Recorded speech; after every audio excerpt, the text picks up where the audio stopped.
So, as we all know, my mom's computer, that one, it's been overheating for quite a while, and she's actually on vacation right now. She's in Croatia. So is my dad. Basically my grandma came over, because my mom doesn't trust the house to myself. And my older brother is here too, but apparently that wasn't enough. Shut this boy up. There we go. And basically, what do we need to do to the computer other than a potential RAM upgrade, considering the fact our computer only has 4 GB of DDR3 RAM, single channel. This will definitely give her a cheap, quick boost on her computer, you know, new thermal paste, which means, you know, more performance for $0. Because her computer won't overheat anymore. It'll actually be able to sufficiently cool the GPU and CPU inside of this machine. Now, okay, the computer is off. Plus, there's no battery in the computer, so it can't run idle. I already removed the battery pre-starting the video, because it's a mess to take off because the clips are just so poorly made. Or they're just so, the plastic is so old. As you can tell, there's no battery. That's why there's a huge gap here. That's where actually the battery goes. Right here. Okay. Snatch this computer. And set it over on my desk. Right here. Right now. Should be fine. I'll fix that soon. Anyways, let me move my keyboard aside.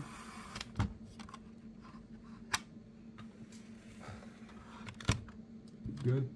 I'm just gonna set this down here like I usually do. Charger aside, pen just over here, and set this computer out here. Wow, these screws, some of them at least are stripped. Why didn't I buy an iFixit kit sooner? I don't know. Where did I even put it? I also don't know. I'll be right back. Found it. So, found my screwdrivers. Now I can start opening up my computer.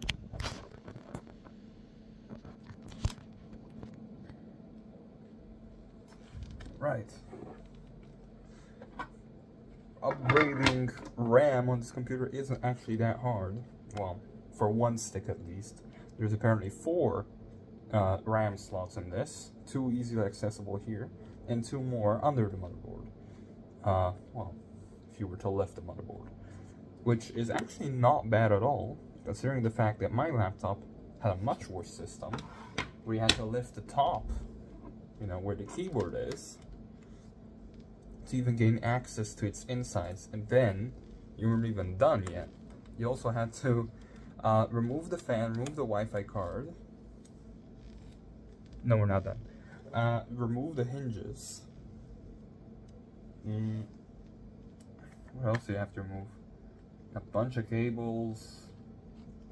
If you had a SATA SSD, you also had to remove it. The battery, first thing you had to remove. Forgot to mention it because it feels obvious. This computer is pretty good though. It's got an Intel i7-3517U. Unfortunately, it's been bottlenecked by the single channel memory. The SSD isn't that bad. It's a bit old, however. So, let's hope the SSD doesn't kick the bucket soon. You know?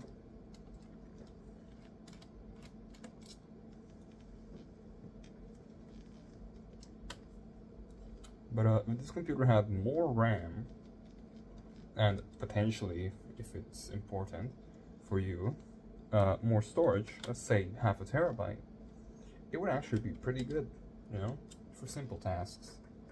Nothing too extreme, and on the go, since it's a easily removable battery, you could just be like, oh no, my computer is low on battery. You just turn it off, pull out the battery, and put a new battery inside. Yoink. So here's the Samsung solid state drive. It is actually not that bad. It's speedy. This computer ain't, because of the RAM bottleneck. However, it's alright. Remember to use your screw tray so none of your screws go missing or end up going into the wrong slot. Don't forcefully put it out. Don't forcefully pull out the screw if it doesn't want to, because you can potentially break the screw threads or the screw itself. If it doesn't want to pull out easily, just try on screwing a little more and then try.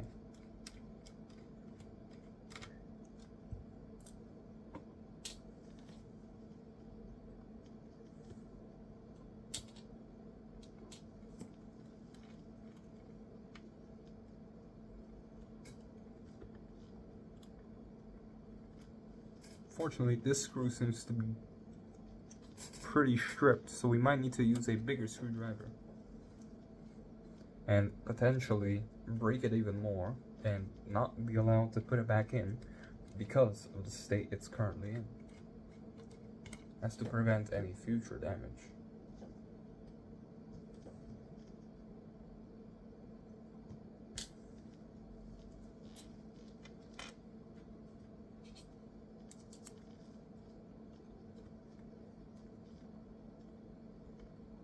Is freeze pin.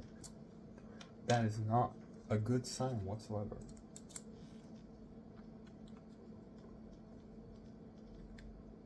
Same goes for the even bigger screwdriver. I only have one more screwdriver bit after this one. Luckily this one grabbed, even though it shouldn't because of how much size it is.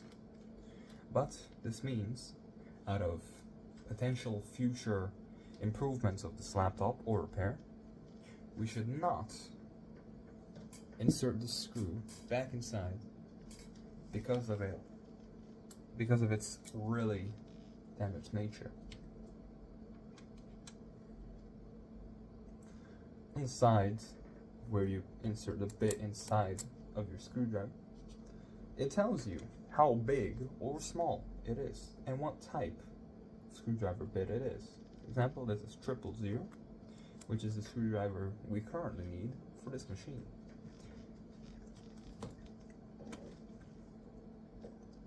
Laptops almost always use a smaller screwdriver type, screw type, because of the fact that you can't really fit big screws on a laptop, and all the space inside of a laptop is very necessary to use up as much as possible, and having bigger screws would mean less space. That's why you use bigger screws than normally.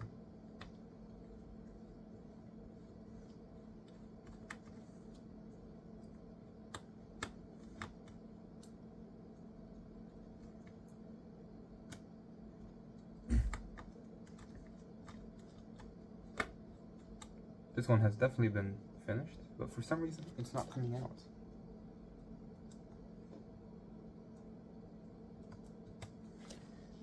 Maybe I'll try focus on that one after I unscrew the rest. It isn't screwed, but it's just not coming out. Unlike this one. Like a breeze. Fun fact, there's more screws hidden under the battery. You know, when you insert it, it hides 4 screws.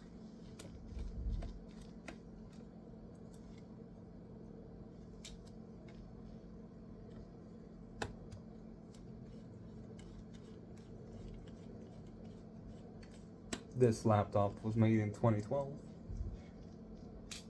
Oh, late 2012. And it originally came with Windows 8 before suddenly going to Windows 7 out of nowhere when they installed the new OS on the SSD, because the old hard drive had recently died, but luckily it was still under warranty.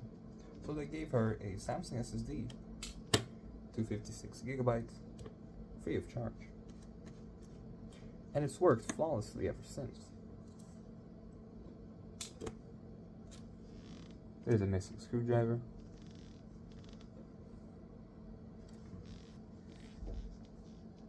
there's one more screw hidden right here, blending in with the black chassis.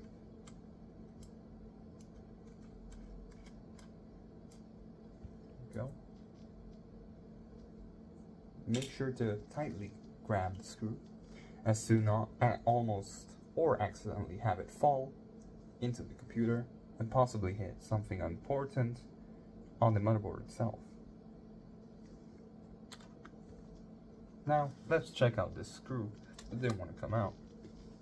Let's see if a simple flip around is enough.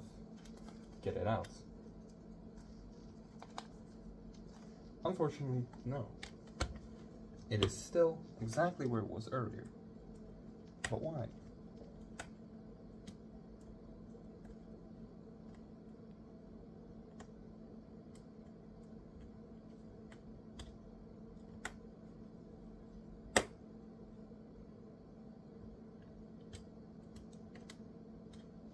Maybe it's stuck to the chassis somehow.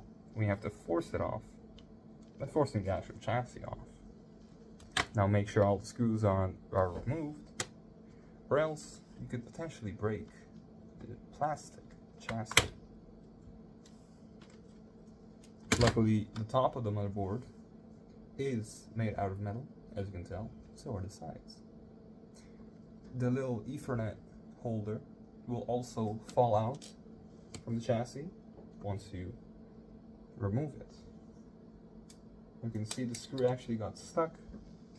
I don't know why. It might have fell somewhere on the table, and I don't seem to see it anymore, which is concerning, because it worked.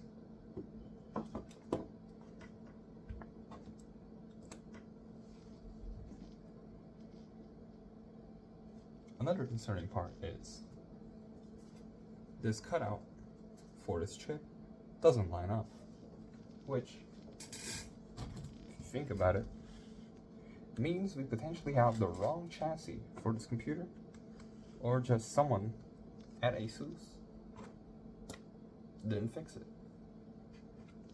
You know, didn't make the cutout correctly. Found the screw. It was in my iFixit kit. It's chilling, not doing much. As you can see, we now have full access to the motherboard almost immediately, and it only took us around 10 minutes.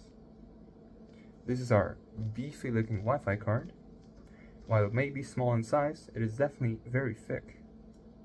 This Wi-Fi card is important if you want to use your internet without having to connect to Ethernet. It's useful if you're moving around the house or just on the go a lot. Now, we're going to slowly unscrew each side, bit by bit,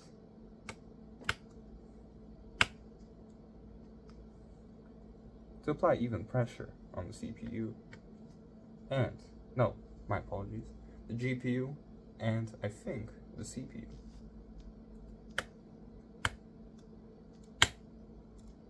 Someone over-tightened these, which is bad, because over-tightening these screws could potentially crack the actual GPU or CPU. As you saw, I had to apply a lot of force, which also slightly bent the motherboard while I did so. Luckily, I don't think anything bad happened, except for the screw struggling to grip with my screwdriver. Or vice versa.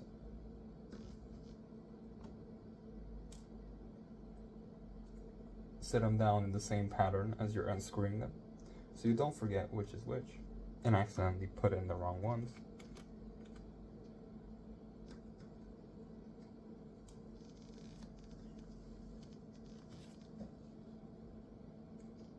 Here it says, if you unscrew this one, your warranty will be broken. If the seal is broken, and someone has broken this before, and it wasn't me, probably the technician. I wouldn't be surprised, but it's been quite a long time since this laptop has been purchased, and I doubt there's a warranty. Even if it was 10 years, that would have been expired 2 years ago. Maximum.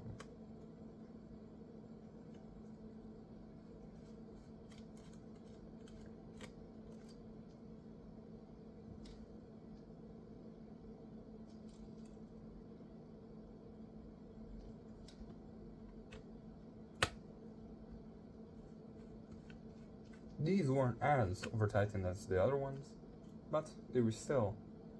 The top left one was a little hard to remove, but it got off fairly easily. Now, remember to unplug your fan. To make it easier, I will grab myself a tool for my iFixit kit.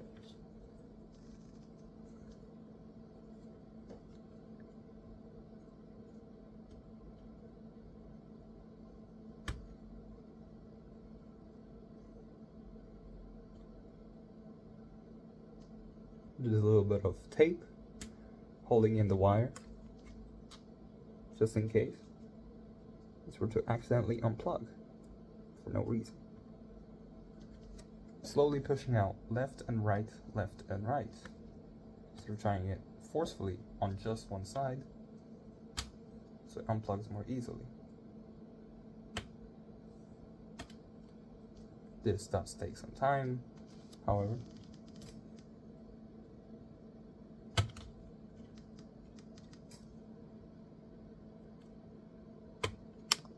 So instead, I just pushed on all sides, and hopefully it wasn't too rough.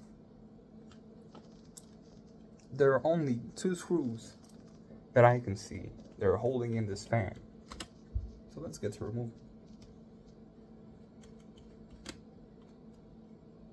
They're also very small screws compared to the screws on the chassis or these, the heat sinks.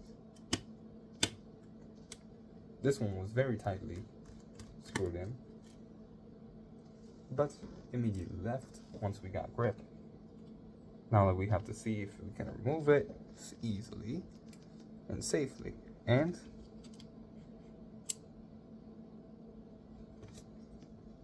no, appears not.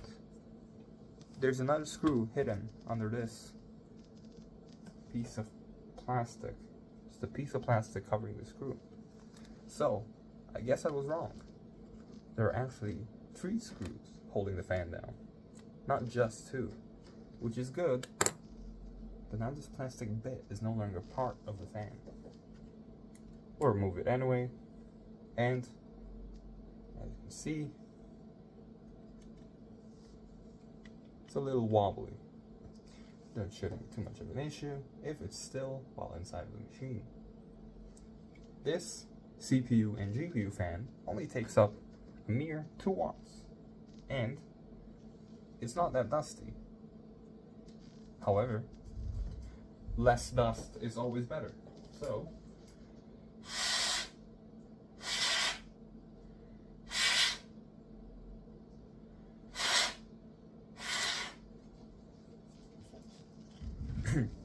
make sure to always hold the fan in place, not by the fence, to make sure it doesn't spin and potentially spin too fast and break itself. Or best case scenario, damages itself.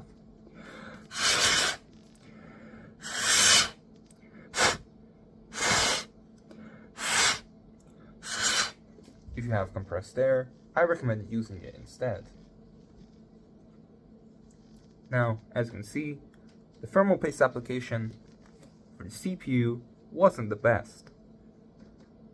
It mostly spilled out from the chip and onto the plastic cover.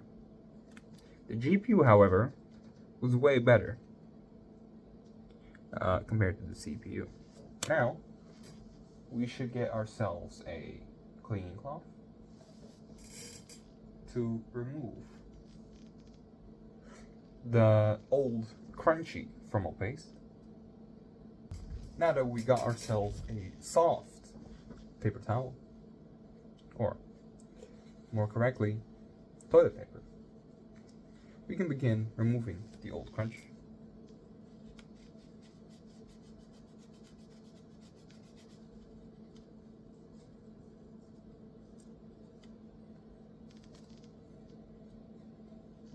I was correct.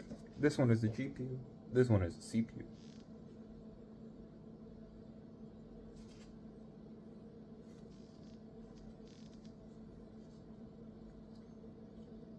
The surprising part is, this computer actually has dedicated VRAM for its GPU.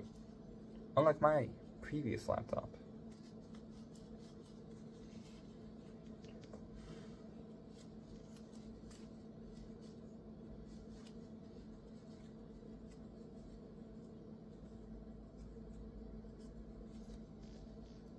Some of the crunchy thermal paste is still adhered very strongly, so we're going to use our plastic tip to roughen it up, make it weaker, and then grab it for a paper towel, or actually toilet paper.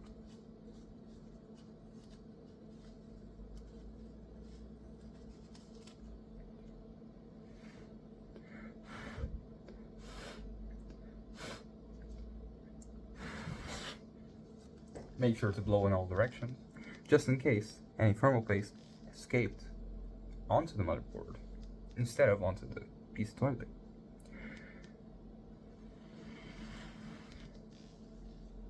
As to make our lives easier, we will just remove the DVD drive and put it aside. As you can see, it's a bit old. Not sure if that's mold or just DVD drive not being in its optimal condition. It does use, however, a SATA interface, so that means if you wanted, you could potentially, if you were able to, connect another SSD, but by the looks of it, it is a much smaller SATA connector, so who knows? Maybe it'll fit, maybe it won't. We can try it out, since we have the computer's original SSD.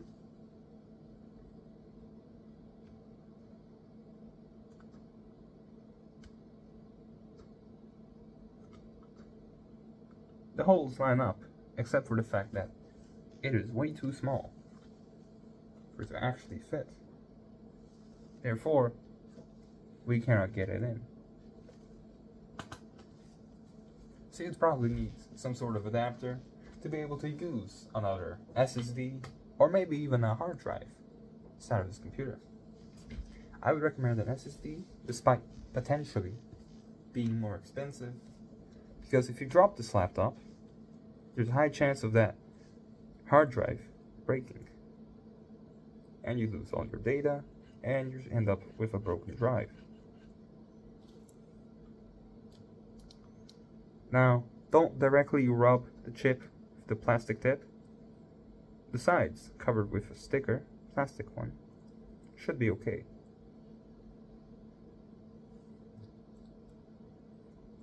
Just don't be too rough, because if you're too rough with sensitive electronics, they can break.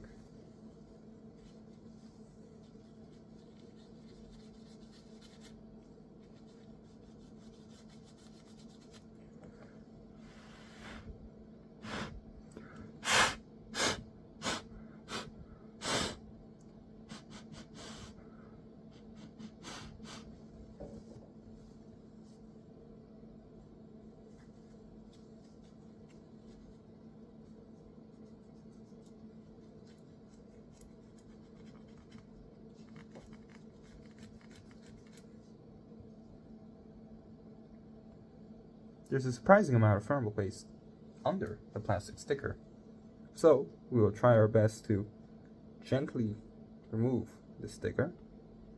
Remove a surprising amount of thermal paste still on this chip.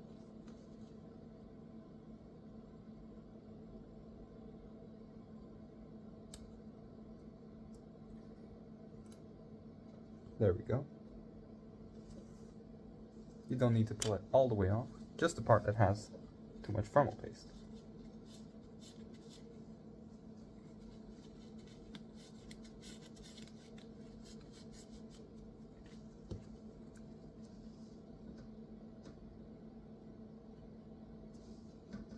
Sheesh. There's definitely a lot.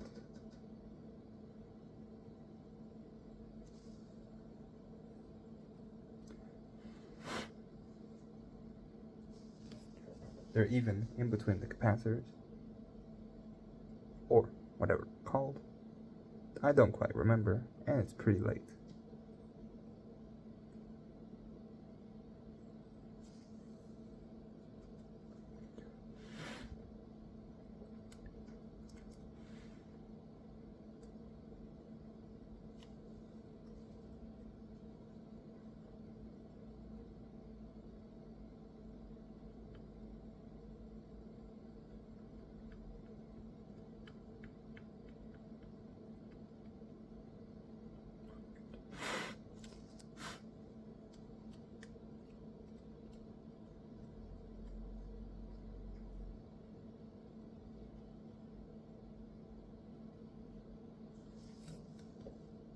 I got most of the thermal paste away from the more sensitive bits of the CPU that are under the sticker.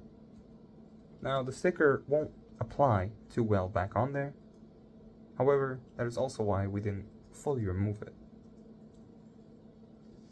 Once you put the heatsink back on, it should, theoretically, stick back on there.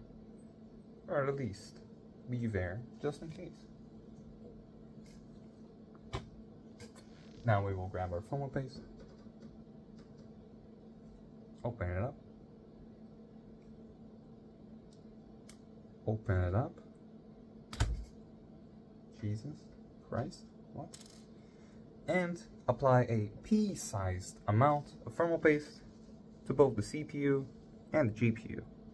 Trying to go overboard, because too much thermal paste isn't always a good thing.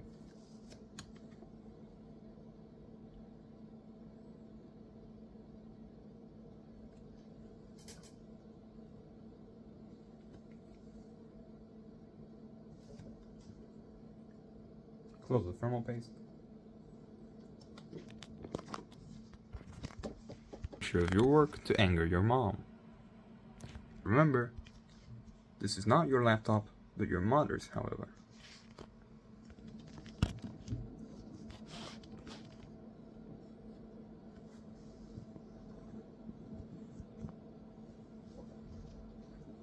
Now, be quick to check the heatsink and figure out you messed up by applying the thermal paste without cleaning the heatsink itself. Now luckily this shouldn't be too much of a problem because this is made out of copper, and copper is way stronger than an exposed processor or graphics processor.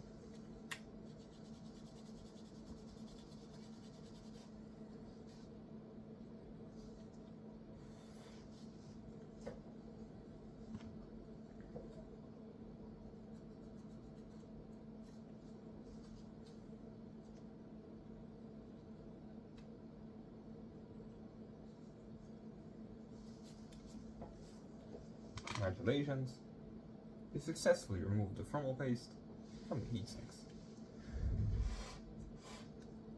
Now, carefully put them back on.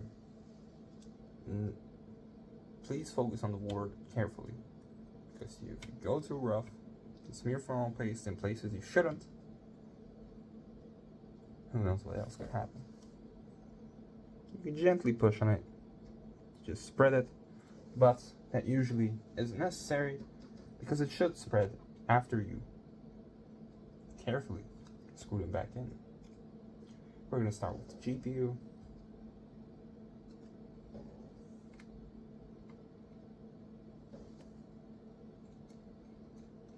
Or you can just screw it in until you see it starting to grip, and then continue on the other ones.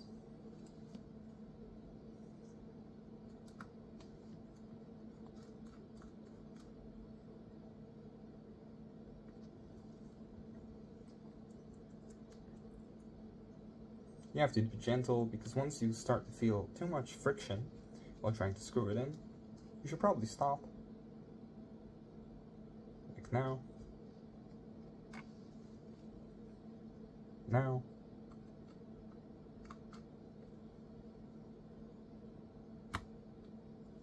That is why.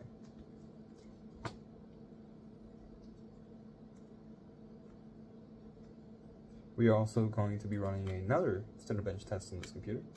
See if it has improved from its last score. And hopefully it has, considering the cooling should be marginally better than before.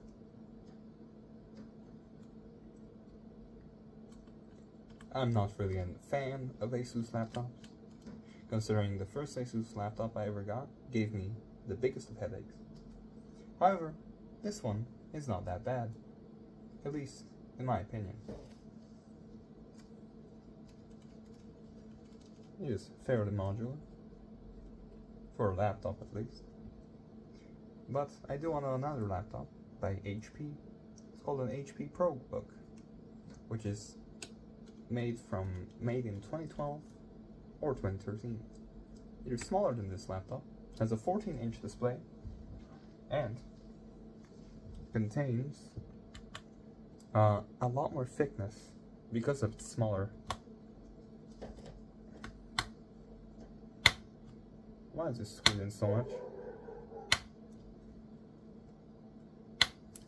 What?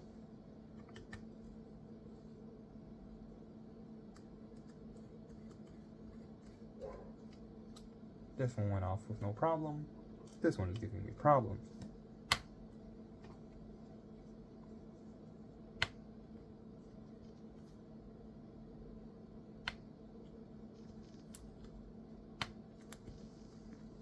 We're going to upgrade to a bigger bit.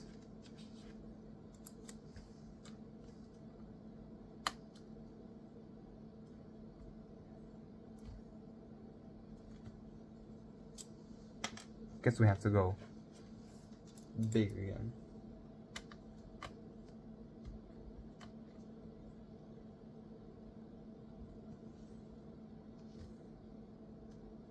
Finally, we got some grip.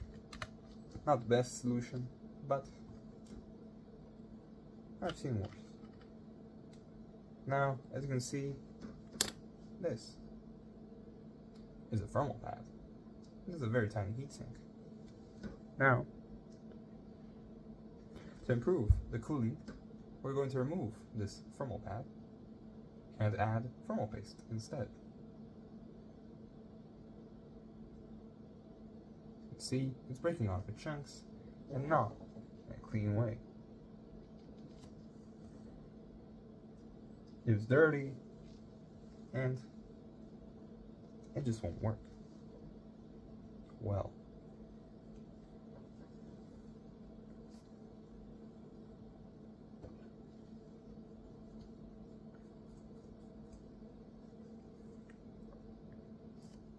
There we go.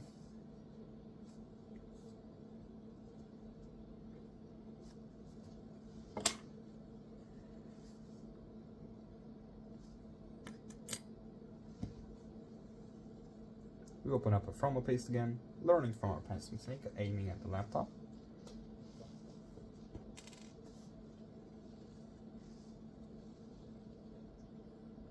We can use a little less thermal paste this time, considering the fact it's a smaller chip size. But still, the general size should be a pea-sized amount.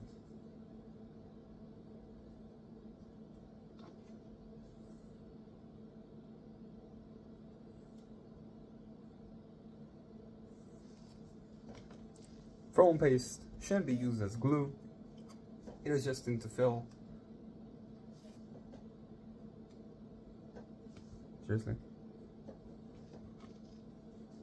It is just there to potentially fill any micro holes that there might be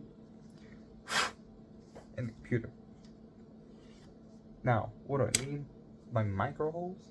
Well, no matter how flat you try to make something, it'll always have super duper tiny bumps, even if it feels flat for you.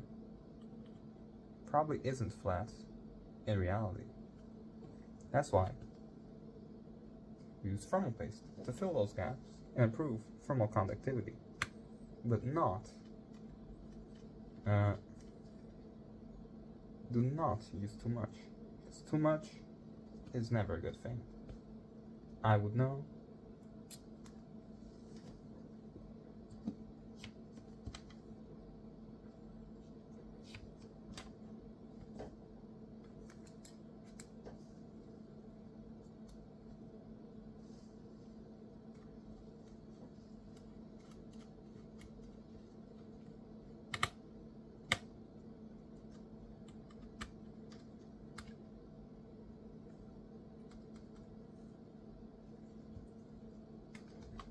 Now, we can start reassembling the computer after spending 30 minutes just for all this.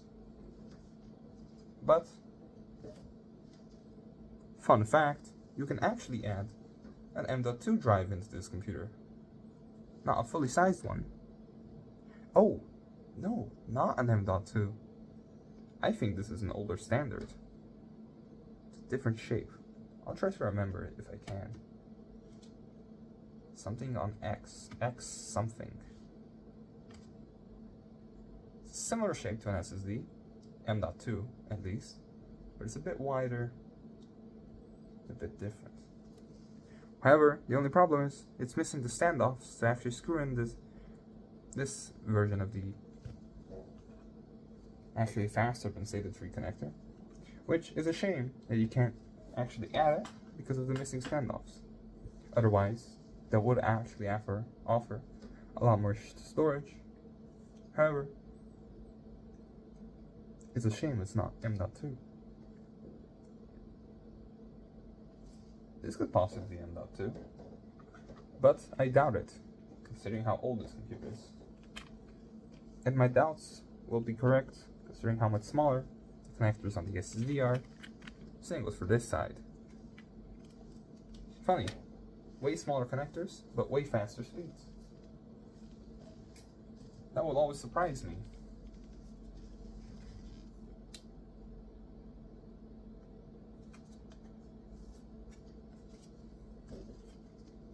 Now we put our case back on.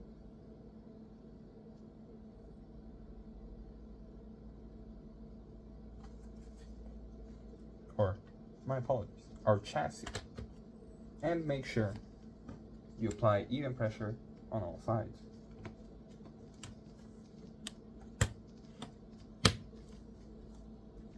This chassis uses both clips and screws to ensure a tight fit inside.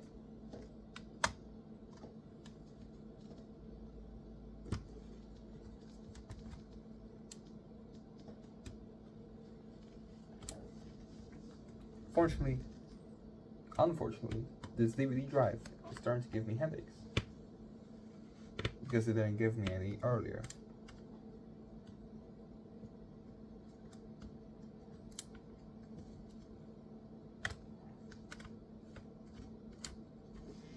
Let's remove the chassis once more, because I also forgot to add the Ethernet holder.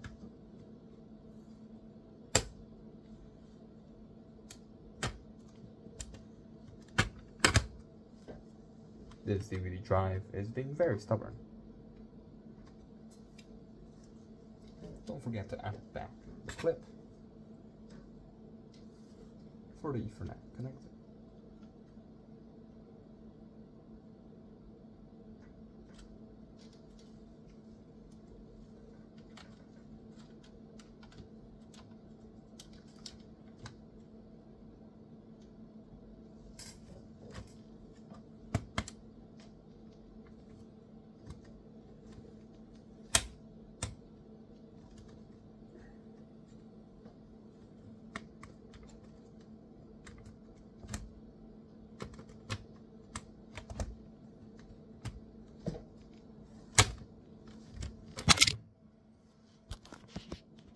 My apologies. Now, the reason why this can't go in makes no sense. Everything is back in its place, yet it refuses.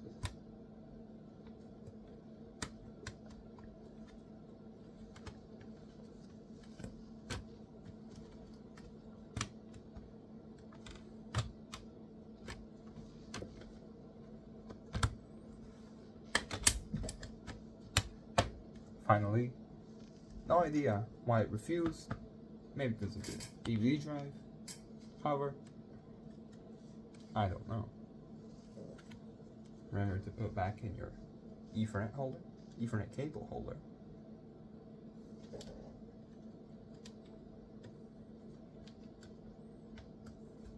There you go.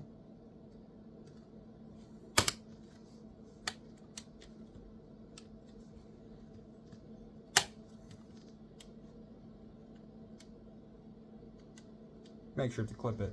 Make sure to clip the chassis back in before this stupid design decides to fall out again.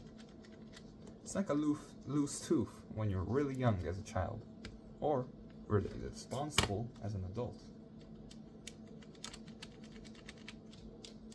There's no proper mechanism for it.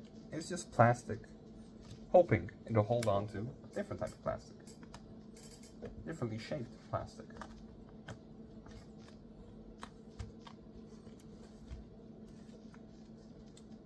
Remember to plug back in the cable. Any cables, really, that you unplugged previously. You replug again.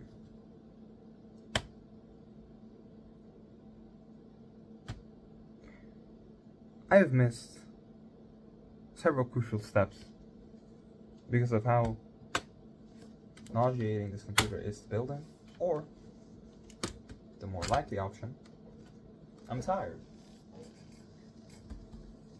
Despite having replaced the thermal paste, we forgot an even more crucial step: screwing in the fan, and even worse, plugging it in. So, you would get heat removed from the CPU and GPU, but you wouldn't get them cooled.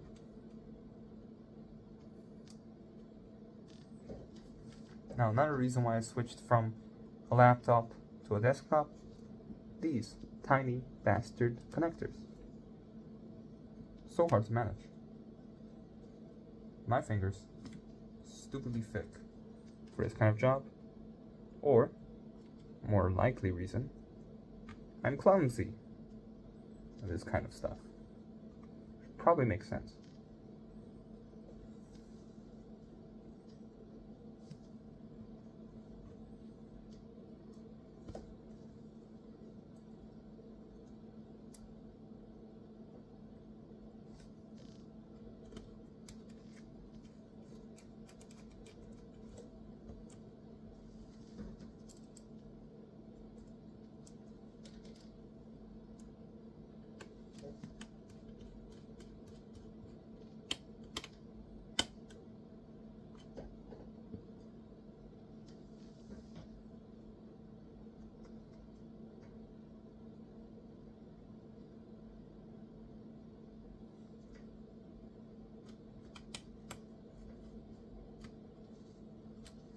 There we go. Let's see if you can still hold on.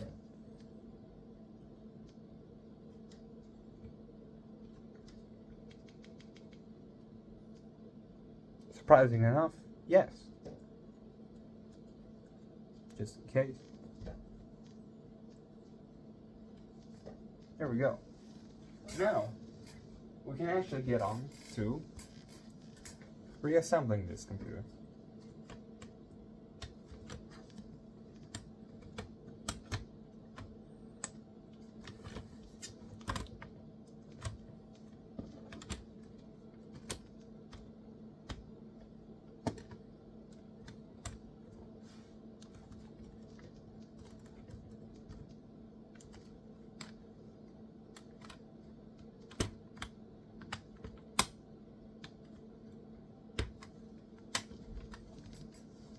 I will never not hate this type of design.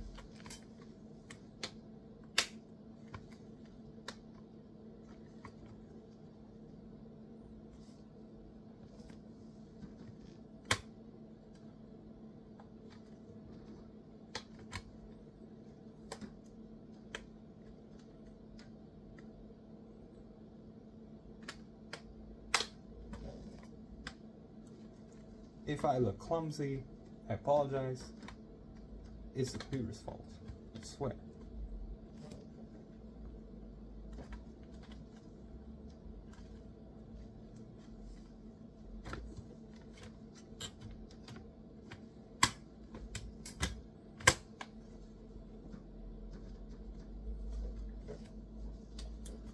After that nonsense, let's put back the loose tooth. So the tooth fairy might take it and give us money.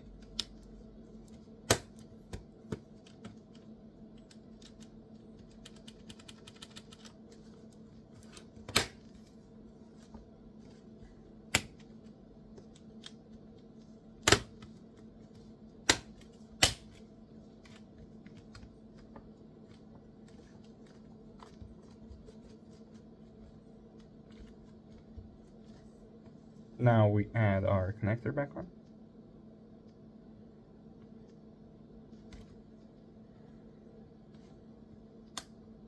There we go.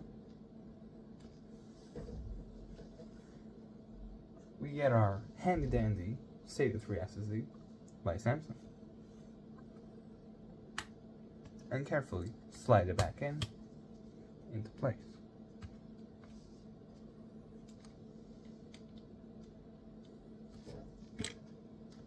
Re-grab our screws and start screwing it back in.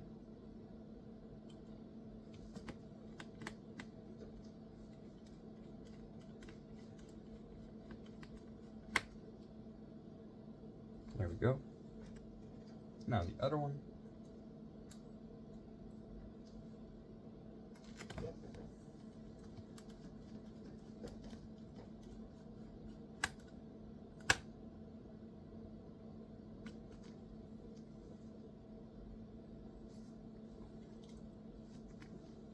Now we start adding back the chassis screws, so this thing doesn't just fall apart like a Samsung S5 once you drop it.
Fun fact, if you want to remove just the DVD drive and nothing else on this computer, you only need to remove this screw right here, and boom, you just take out the DVD drive,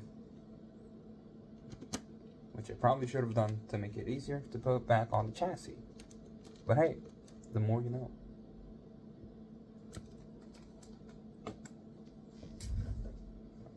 Now we all need to put back is this small panel, and we should be good to go. We also have a full-size SD card expansion slot, USB 3.0, 1 GB Ethernet, HDMI, VGA, AC charging, and on the other side we have a microphone and headphone jack combo, 2 USB 2.0 ports, one of those, you know, the lock for computers, so someone can't just snatch it and run away.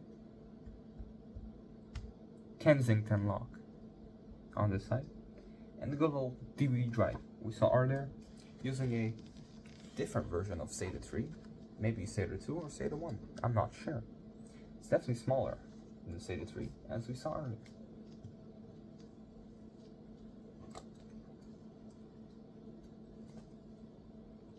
Now, this computer has the i7 version of my MacBook Air's Intel i5. They are very similar, to be fair. They both have the same amount of cores and threads, but this one has higher clock speeds, more cache, and obviously better performance.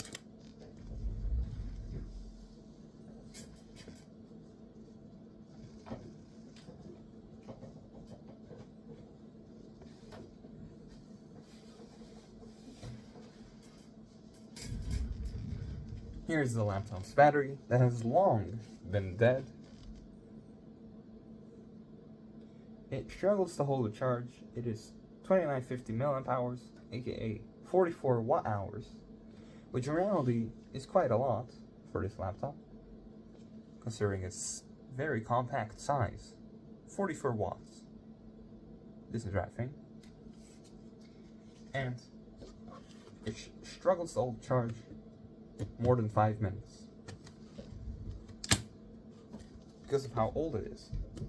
However, if you ever do run out of power, it will give you just enough battery power to let you safely turn off the machine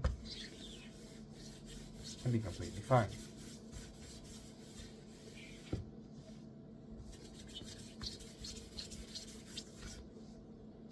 And we're done. Nice metal top, even for the top casing. As you can see, this is a contraption my mother has resorted to improve the cooling instead of just letting me improve the computer. However, it is beneficial, a little, even if it isn't as necessary as it was before, considering the fact she doesn't really play any video games other than Pokemon Go. That's on her phone, and we don't have to worry about that. Plug in our printer, plug in our keyboard, and plug in our mouse, inconveniently using the USB 3.0 spot. We plug in the computer. I give it a few seconds for it to get some battery. While we wait, we can also remove the dust off the keyboard.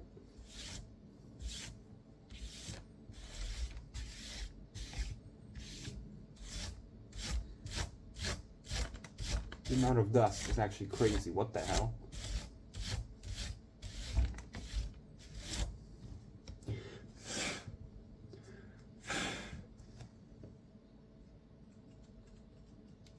Quality right there.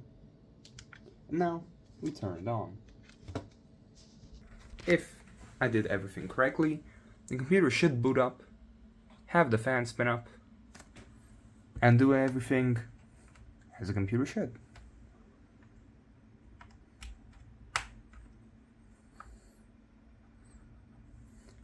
As you can see, it's already loading into Windows, so that means the SSD is definitely not an issue. And neither is the RAM.